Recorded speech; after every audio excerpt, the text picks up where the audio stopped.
परीक्षित बोले पहला कारण तो यह है कि कृष्ण कथा भवरोग की मीठी दवा है। होम्योपैथिक दवा होती है ना, मीठी मीठी गोली चूसते जाओ, मुंह भी मीठा हो जाए, बीमारी भी जड़ से निकल जाए।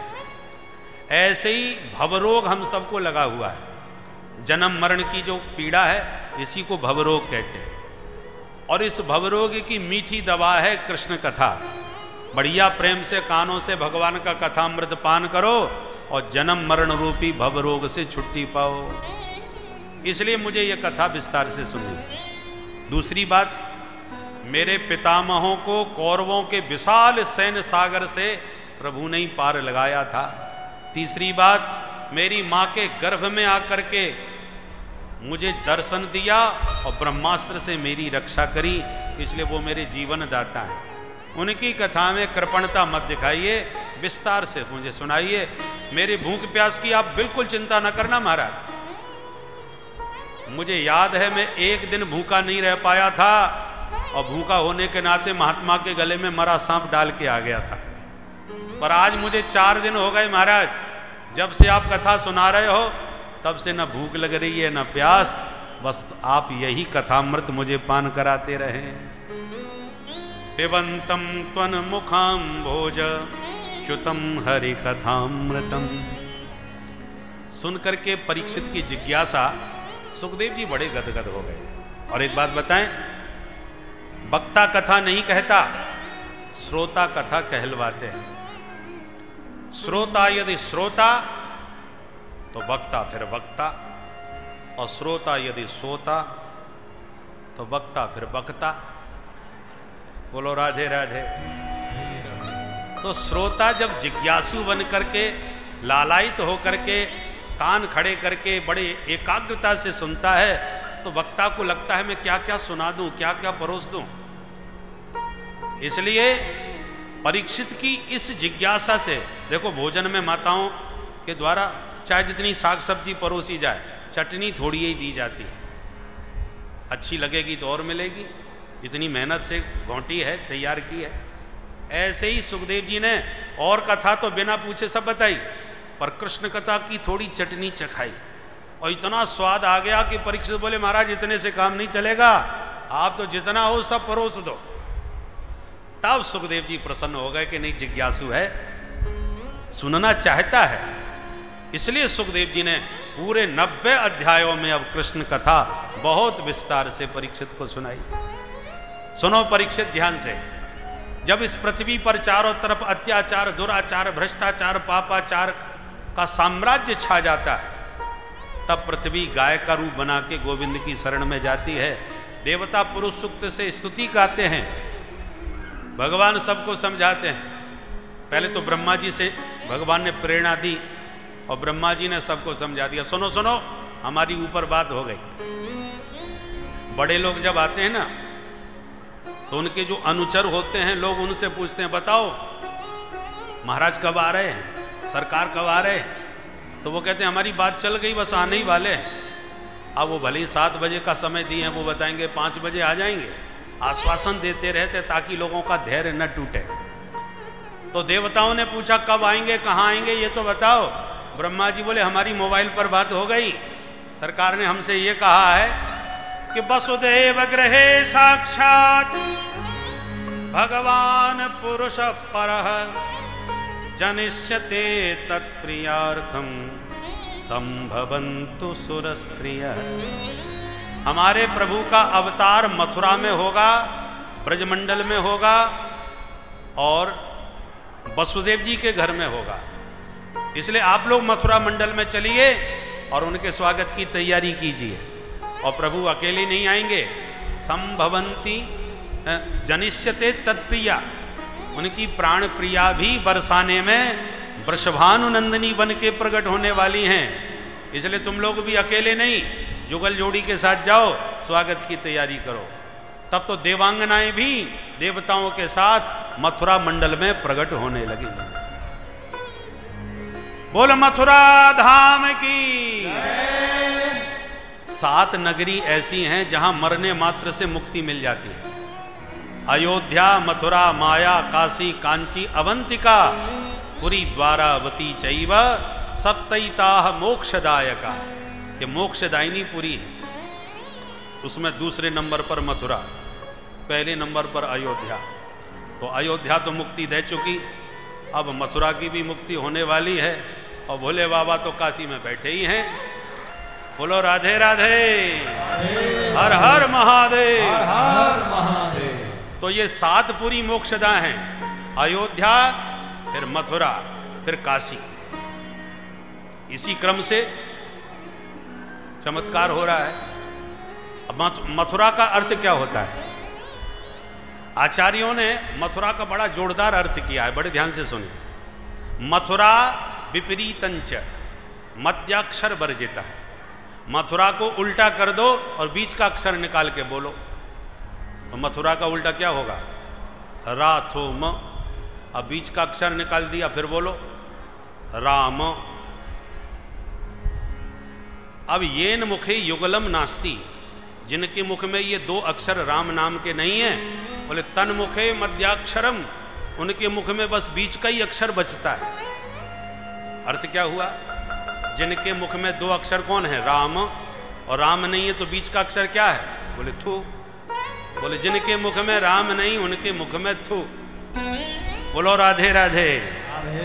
ऐसा विचित्र अर्थ मथुरा का किया महात्माओं ने।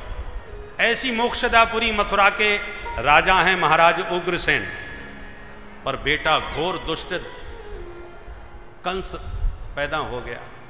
इतना कसाई कि अपने बाप को ही उठा के जेल में पटक के जबरदस्ती सिंहासन मथुरा पर कब्जा करके बैठ गया, तख्ता पलट कर दिया। और पिता से कहता बुढ़े हो गए, कुर्सी छोड़ना ही नहीं चाहते, तुम्हारे मरने की कब तक प्रतीक्षा करूंगा, इसलिए हटो, अब आराम करो जेल खाने में, हम राजा बनेंगे। और बाप को ही जेल में पटक करके सिंहासनासीन हो गया। परंतु जनता कानाफूसी करने लगी। कंस के डर के मारे कोई मुंह पे तो नहीं कहे, पर पीठ पाछे जनता कानाफूसी करे कि जो अपने बाप का नहीं हुआ वो हमारा क्या होगा। तो कंस को लगा माहौल बिगड़ गया हमारी इस घटना से, चलो कुछ ऐसा किया जाए कि वातावरण ठीक हो जाए। तो इसने क्या किया, अपनी चचेरी बहन देवकी का विवाह वसुदेव जी से पक्का किया और इतने धूमधाम से विवाह किया कि सारी जनता गदगद हो गई कि जिंदगी में इतना जोरदार विवाह हमने किसी का नहीं देखा। पूरी मथुरा को दुल्हन की तरह सजा दिया। अब जनता में चर्चा होने लगी। महाराज का स्वभाव नारियल जैसा है, ऊपर से कठोर हैं पर दिल के बड़े कोमल हैं। नारियल भीतर से कोमल ही होता है, ऊपर से कठोर होता है। देखो महाराज की सगी बहन नहीं है देवकी, फिर भी महाराज ने देवकी के विवाह में क्या उत्साह दिखाया, क्या उदारता दिखाई है। सुन सुन के बातें कंस को लगा माहौल बदल रहा है, तो इसने और नाटक करना चालू कर दिया। विदाई के समय में खुद आंखें भर भर के आंसू बहाए और सारथी को उतार के बोला, बहन जी को मैं स्वयं विदा करने जाऊंगा, तुम हटो। और सारथी को उतार के खुद स्वयं रथ हाँकने लगा और खूब दहाड़ मार मार के रोने लगा। जनता भोली भाली भावुक हो गई। अरे राम राम, महाराज का असली स्वभाव तो आज समझ में आया, हृदय के कितने कोमल हैं, बहन की विदाई देख नहीं पा रहे। देवताओं ने देखा ये बड़ा नौटंकी कर रहा है, भोली भाली जनता को पागल बना रहा है, इसका असली चेहरा जनता के सामने प्रकट करना बहुत जरूरी है। तो तुरंत आकाशवाणी देवताओं ने कर दी, अस्यास्त्वामष्टमो गर्भो हंतायाम बहसे बुध। ए मूर्ख कंस, जिस बहन देवकी के विवाह में तू इतना गदगद और भावुक है, इसी देवकी का 8वां लाल तेरा बनेगा काल। सुनते ही कंस की आंख हो गई लाल, असली चेहरा हो गया प्रकट। भगनीम हंतु मारब्ध खड्ग पाणी कचे ग्रहित, तुरंत देवकी के केस पकड़ के रथ से नीचे पटक दिया और तलवार निकाल के मारने को खड़ा हुआ। वसुदेव जी ने लपक के कंस का हाथ पकड़ लिया। सावधान महाराज, क्या कर रहे हैं आप?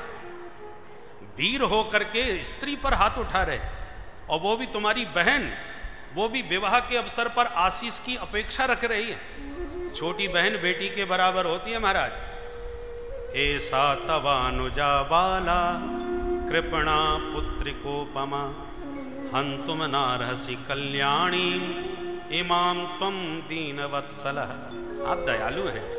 पुरुष को, वीर पुरुषों को तो कभी भी स्त्री पर हाथ नहीं उठाना चाहिए, और तुम अपनी बहन को मारोगे, और वो भी इतनी पब्लिक के सामने जो विदाई का दृश्य देख रहे हैं। तुम्हारे जीवन का ये काला कलंक कभी नहीं धुलेगा महाराज, विवेक से काम लीजिए।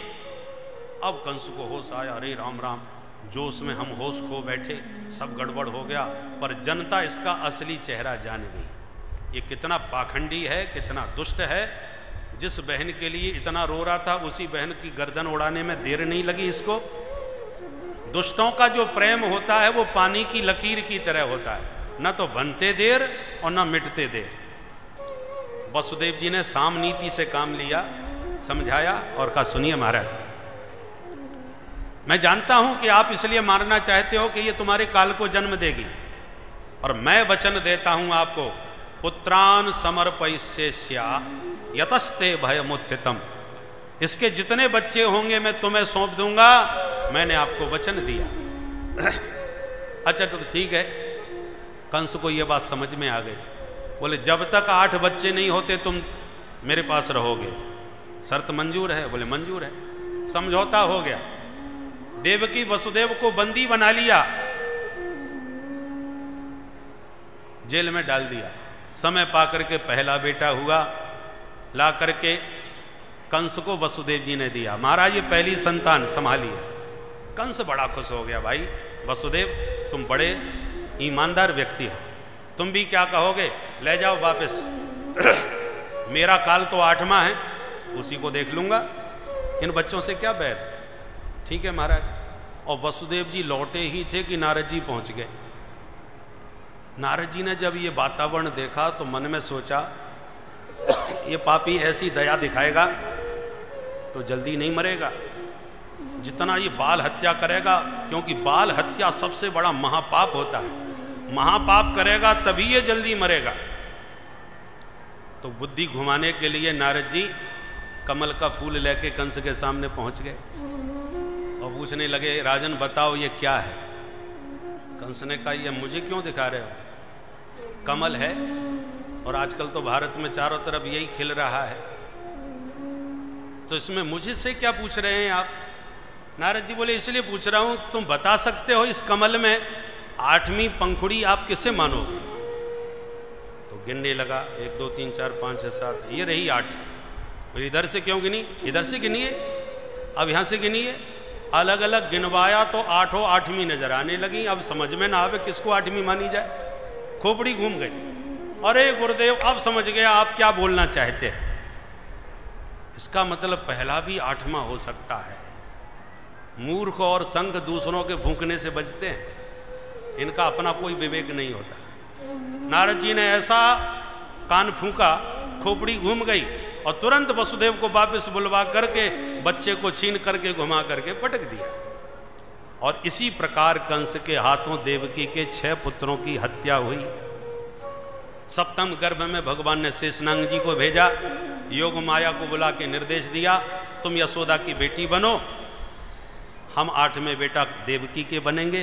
कंस तुम्हें 8वीं संतान समझ के मारने का प्रयास करेगा तो तुम अष्टभुजी बन जाना, फिर देखना तुम्हारी कितनी पूजा होगी।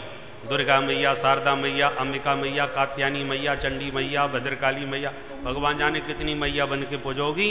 चारों तरफ ही तुम्हारी जय जयकार होगी। योग माया प्रसन्न हुई, वही किया जो प्रभु ने आदेश दिया, और कंस को लगा कि 7वें गर्भ का पतन हो गया। और योग माया ने 7वें गर्भ को कर्षित करके रोहिणी के गर्भ में स्थापित कर दिया।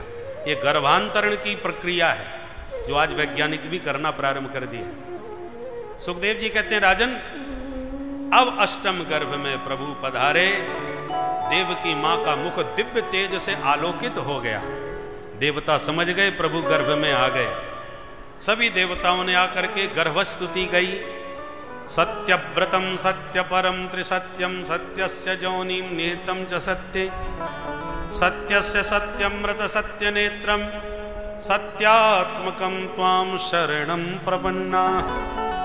देवताओं ने पूरा सत्य सत्य कह के स्तुति गाई। क्यों? क्योंकि देवताओं के मन में एक डर है कि भगवान अवतार ले रहे हैं दुष्टों का विनाश करने, पर जितने दुष्ट हैं सब इन्हीं के रिश्तेदार बने बैठे हैं, कोई मामा कोई फूफा। तो मामा फूफा के चक्कर में कहीं इन दुष्टों को ये ऐसी छोड़ के ना चले जाएं, रिश्तेदार हैं कैसे मारे। इसलिए देवता कहते हैं सत्यव्रतम, प्रभु आपका व्रत एकदम सत्य होता है, तो जो व्रत लेके जा रहे हो वो पूरा व्रत निभाना, मामा हो चाहे फूफा किसी को छोड़ के मत आना। इसलिए भगवान के वचन की खूब याद दिलाई, सत्य सत्य कह करके दुहाई लगाई, और अंत में देव की माँ को प्रणाम करके चले गए। अथ सर्वगुणोपेतः कालः परम शोभनः। अथ शब्द का प्रयोग श्री गणेश में किया जाता है। यहाँ सुखदेव जी बीच में अथ क्यों लगा रहे हैं? मानो सुखदेव जी कहना चाहते हैं परीक्षित, अभी तक जो तुम्हें सुना रहा था ये तो भूमिका थी, असली कथा तो अब प्रारंभ हो रही है। प्रभु के प्राकट्य से ही असली कथा प्रारंभ होती है। भगवान के प्राकट्य का शुभ समय आ गया, भादों का महीना आ गया, कृष्ण पक्ष आ गया, अष्टमी तिथि आ गई, बुधवार आ गया, रोहिणी नक्षत्र आ गया, हर्षण योग आ गया, बवकर्ण आ गया, मध्य रात्रि 12 बजे का समय हो गया। राम जी दिन में तो श्याम जी रात में, राम जी शुक्ल पक्ष में तो श्याम जी कृष्ण पक्ष में। हर मामला उल्टा है, क्योंकि राम जी बिल्कुल सीधे और श्याम जी थोड़े टेढ़े। एक कहावत है, सीधी उंगली से घी नहीं निकले तो टेढ़ी करनी पड़ती है। तो पहले तो भगवान राम जी बन के बिल्कुल सीधा सीधा काम किए, पर जो काम सीधा बनने से नहीं कर पाए उसके लिए थोड़ा टेढ़े बन के दोबारा आए। राम जी दिन में क्यों आए? क्योंकि सूर्य वंश में पैदा हुए थे और सूर्य दिन में प्रकाशमान होता है, इसलिए दिन के 12 बजे आए। और जब राम जी 12 बजे आए तो पहले तो सूर्य वंश में आए, फिर दिन के 12 बजे आए, तो सूर्य भगवान इतने खुश हो गए कि 1 महीने तक रामलला का मुख निहारते रहे। तो दुनिया खुशी मना रही थी राम जन्म की, पर चंद्रमा बेचारा सिर पकड़ के रो रहा था। राम जी बोले तुम क्यों रो रहे हो भाई? बोले अपने दुर्भाग्य पर रो रहे हैं। क्यों? बोले एक तो आप इनके वंश में आए, कोई बात नहीं, एक दिन में आए, वो भी कोई बात नहीं, अब 1 महीने से हम लाइन में लगे हैं कि ये खिसकें तो हम आपके दर्शन करें, पर ये आगे खिसक ही नहीं रहे। और जब तक ये नहीं खिसकेंगे तब तक रजनी नहीं आएगी, और जब तक रजनी नहीं आएगी तब तक रजनीश आपके दर्शन कैसे कर पाएंगे प्रभु? इसलिए हम पड़े पड़े रो रहे हैं, और रोए नहीं तो क्या करें? भगवान बोले रोना धोना बंद करो। पहली बात तो ये, हम आपको वचन देते हैं कि यदि इस बार हम सूर्य वंश में आए हैं तो अगला अवतार तुम्हारे वंश में लेंगे। हमारा अगला अवतार चंद्र वंश में होगा, और अब की बार ये दिन में आए हैं ना इनके वंश में, तो अगली बार अगला अवतार रात्रि के 12 बजे होगा। ये 1 महीना रुके, तुम 6 महीना रुक जाना, पूरा बदला इनसे लेना। तो मास दिवस कर दिवस भा मर्म न जाना कोई, रथ समेत रवि था के निशा कवन विधि होए। तो इसलिए रात्रि में 12 बजे आज हमारे कन्हैया अवतरित हो रहे हैं, क्योंकि चंद्रमा को पहले वचन दे के आए थे। दूसरा एक और कारण है, बोलो राधे राधे राधे राधे। भगवान ने चंद्रमा को आश्वासन ये भी दिया था कि भले ही हम सूर्यवंश में आए हैं, पर भैया तुम्हारा नाम अपने नाम के साथ हमेशा जोड़ के रखेंगे, लोग हमको रामचंद्र कह के पुकारा करेंगे। इसलिए चंद्रमा खुश हो गए और संतोष कर लिया, और जो वचन दिया था उसे निभाने के लिए आज रात में 12 बजे कृष्ण कन्हैया का प्रादुर्भाव हुआ। पर भगवान प्रकट होकर के चतुर्भुज रूप में दर्शन दे रहे हैं, शंख चक्र गदा पद्म। तो देवकी वसुदेव तो चरणों में दंडोत करने लगे, स्तुति गान करने लगे। भगवान बोले सुनो माता जी, ये 4 हाथ वाला बन के इसलिए आया हूं, कुछ जरूरी बात करनी है। क्या? बोले मेरा देखो, मेरी तुमने बहुत आराधना करी और मुझे पुत्र के रूप में मांगा था, तो आज मैं तुम्हारा बेटा बन जाऊंगा, पर बेटा बनते ही गोकुल में छोड़ आना, वहां से कन्या को उठा लाना, बाकी किसी से बिल्कुल मत घबराना। सारी बातें समझाकर बभूव प्राकृत शिशु, और इतना कह के नन्हे से लाला बन के प्रभु प्रकट हो गए। बोल बाल कृष्ण लाल की। और रोए बिल्कुल नहीं, एकदम मौन। तूषणी बभूव, रोए क्यों नहीं? रामावतार में तो खूब गला फाड़ के रो रहे थे। सुन बचन सुजाना रोदन ठाना, होए बालक सुर भूपा। राम जी बहुत रोए और श्याम जी ने तो आवाज ही नहीं निकाली, क्योंकि जानते हैं कि रामावतार में जब रोए थे तो दास दासियां मंगल गीत नाचती कूदती आई, और कन्हैया हमारे जानते हैं कहीं हम रो पड़े तो लाठी बंदूक लेके मामा जी झपट पड़ेंगे, माहौल सब खतरनाक है, इसलिए चुपचाप रहो। भगवान ने आवाज नहीं निकाली। वसुदेव जी ने देर नहीं लगाई, बाल रूप बाल कृष्ण प्रभु को उठाकर सूप में लिटाकर सिर पर बैठाकर जैसे ही चलने लगे, हथकड़ी बेड़ी हाथ पैर की अपने आप खुल गई, दरवाजे खुल गए, पहरेदार खर्राटे बजा के सो गए। इसका मतलब जीव का जगदीश से जैसे ही संबंध जुड़ता है उसी समय उसके भव बंधन खुल जाते हैं, अज्ञान के किवाड़ सब हट जाते हैं, और काम क्रोध लोभ मोह रूपी शत्रु सब सो जाते हैं, और जीव शुद्ध बुद्ध और मुक्त हो जाता है, जैसे वसुदेव जी कन्हैया को पाकर के मुक्त हो गए। अब आकाश के मेघों ने दर्शन किए, हम भी घनश्याम सांवले, हमारे प्रभु भी घनश्याम सांवले। ये कृपा बरसाते हैं तो चलो हम जल ही बरसा देते हैं। तो पानी से स्वागत करने के लिए पानी की फुहारें छोड़ते हुए मेघमंडल गर्जना करने लगे। बबरस परजन्य उपांशु गर्जिता, से सोन बगात बारिनी बारयन पड़ई, बारिनी बारयन पड़ई। पानी की फुहारें छोड़ी, मेघमंडलों को जल बरसाते देखा तो शेष भगवान समझ गए इनको पानी की पड़ी है और हमारे स्वामी जी डूबे जा रहे, भींग रहे हैं। तो 1000 फन तान करके पीछे पीछे शेष भगवान चल दिए। जमुना जी ने देखे, ओहो मेरे होने वाले प्रियतम पधार रहे हैं, एक बार स्वामी जी आ रहे तो चरण तो छू लूं। तो जमुना जी में बाढ़ आ गई प्रभु के पाद प्रक्षालन के लिए। वसुदेव जी के कंठ तक जल पहुंच गया, वसुदेव जी घबराने लगे। प्रभु समझ गए देवी जी को चरण छूने की पड़ी है और पिताजी हमारे डूबे जा रहे हैं, इसलिए प्रभु ने अपना चरणारविंद नीचे लटका दिया, और प्रभु का चरण स्पर्श होते ही जमुना जी की धारा वसुदेव जी के घुटनों के बराबर हो गई। बोलो जमुना मैया की जय। एक संत कहते हैं ये बात नहीं, तो क्या बात थी? बोले जमुना जी में बाढ़ आई अपने प्रियतम का मुख निहारने के लिए कि मेरे होने वाले पतिदेव कैसे हैं, एक बार मैं चेहरा तो देख लूं। सो जैसी उमड़ घुमड़ के जमुना जी अपने प्रियतम का मुख कमल निहारने ऊपर आई, सो पति का मुंह तो दिखा नहीं, ससुर जी की दाढ़ी पहले दिखाई पड़ गई।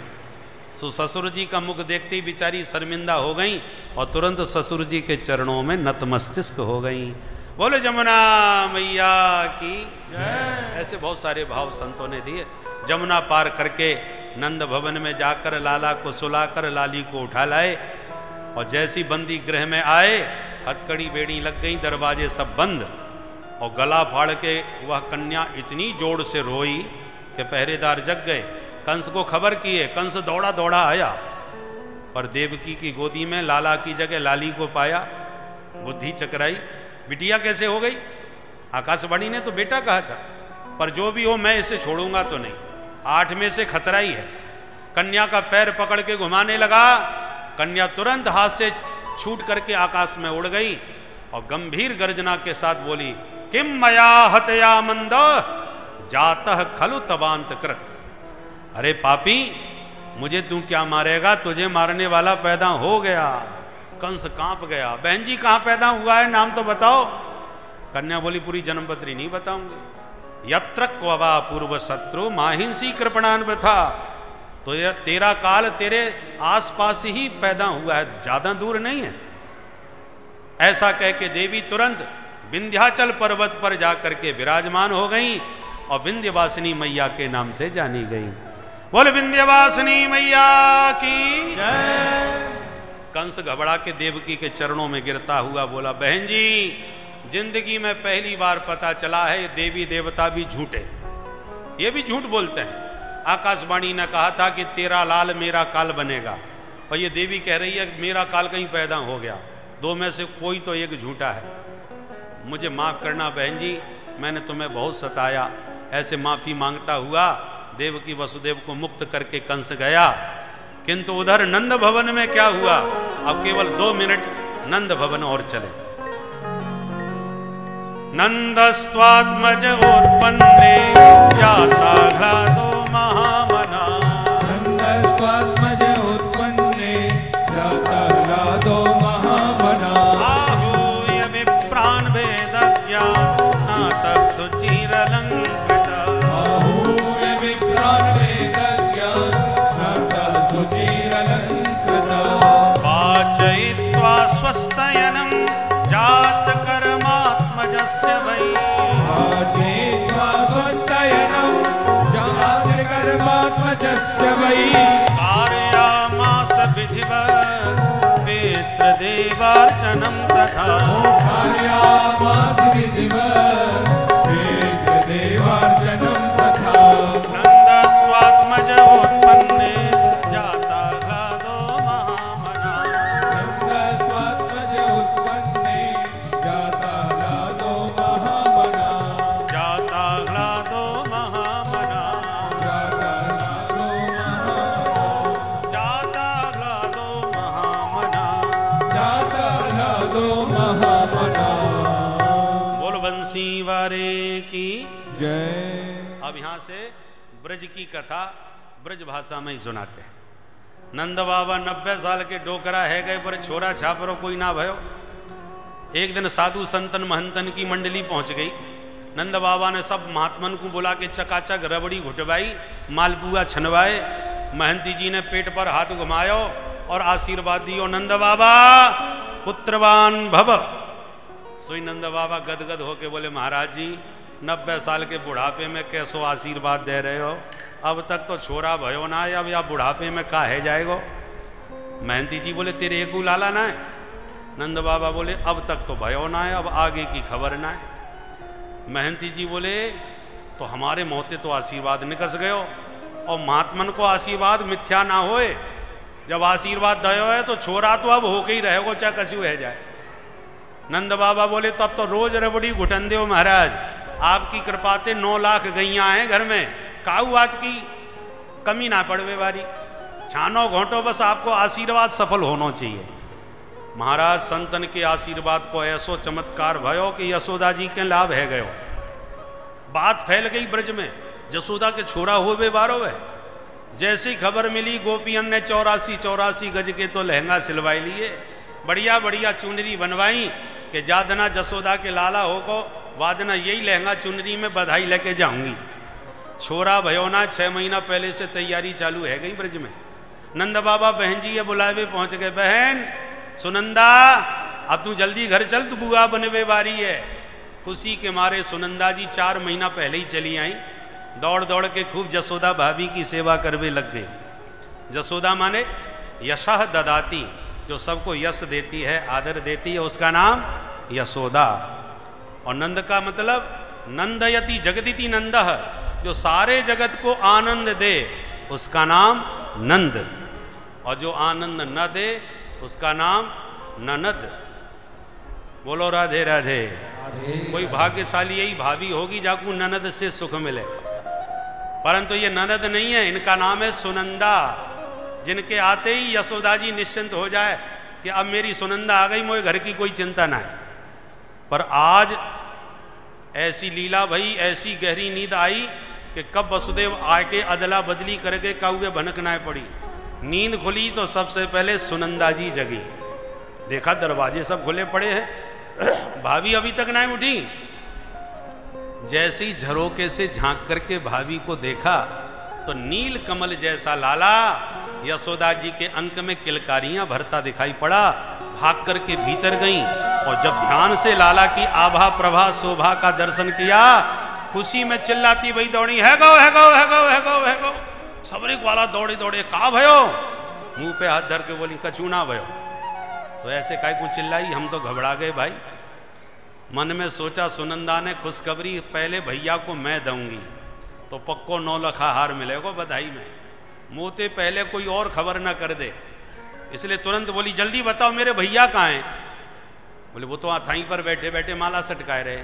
तो तुरंत भागी भागी सुनंदा गई तो क्या देखती हैं, बूढ़े बड़े ग्वालन के बीच में नंद बाबा माला सटकाए रहे और मंत्र कौन सो जप रहे, अवई तो भयो नाय आगे पतो नाय, अवई तो भयो नाय। सबरे मंत्र भूल गए, एक ही धुन सवार, कब लाला होवे, कब सब शुभ समाचार सुनबे में आवे। तब तक सुनंदा पहुंच गई। अरे भैया तुम बैठे बैठे माला सटकाए रहे हो, मैं कब से बावरी बनी तुम्हें ढूंढती डोल रही हूं। अरे बहना जल्दी बोल, खबर का है? बोले भैया पहले ये बता इनाम का है। अब तो बाबा की धड़कन और दुगनी है गई, मालूम पड़े चौकी खबर लाई है। तुरंत तिजोरी की चाबी बगल में से निकाल के सुनंदा के हाथ में धर दी। बहना जा समय तिजोरी तेरे ही हाथ में है, जो मर्जी पड़े सो बधाई ले, पर देर मत कर, फटाफट बता। तब कान में आके बोली, भैया तेरे घर में लाला को जन्म है गयो, बोल नंद के लाला की जय। इतना कह के सुनंदा ने बजाई कांसे की थारी और हम दोनों हाथ से मिलके बजाएं ताली, बोल बाल कृष्ण लाल की जय। तुरंत बुलायो नाई, पूरे ब्रज में लगवा दी दुहाई, ले ले के बधाई। गोपियां सब भागी भागी चली आई। गोपियां घेर घेर के जसोदा मैया को प्रेम से बधाई गा रही हैं और नंद बाबा को ग्वाला सब घेर घेर करके नाच रहे हैं और नचा रहे हैं। और क्या गा रहे हैं? आइए हम और आप भी प्रेम से लाला की बधाई गाएं और बधाई गा करके फिर बधाई लेते हुए जाएं। परंतु गाते समय और बधाई लेते समय इतना ध्यान रहे कि बहुत से लोग बधाई लूटने के चक्कर में खुद ही लूट जाते हैं। बाद में पता चलता है चैन चली गई, कि वो पर्स चला गया, कि मोबाइल रह गया। इसलिए अपने वस्तुओं का ध्यान रखिए, क्योंकि आज की कथा में कन्हैया के साथ कन्हैया की मंडली के सदस्य भी 2-4 जरूर आते हैं, इसलिए हम ये बात सावधान कर देते हैं। तो आइए मिलकर के बधाई गाएं और प्रेम से बधाई पाएं। और हमारे नंद बाबा के रूप में बाबा विराजमान हैं, इसलिए सबको प्रेम से आनंद पूर्वक बधाई मिलेगी। और कल से माखन चोरी लीला, गिरिराज लीला, बड़ी सुंदर सुंदर भगवान की बाल लीलाओं का आनंद लेने के लिए समय पर पुनः पधारें। कल से विलंब नहीं होगा।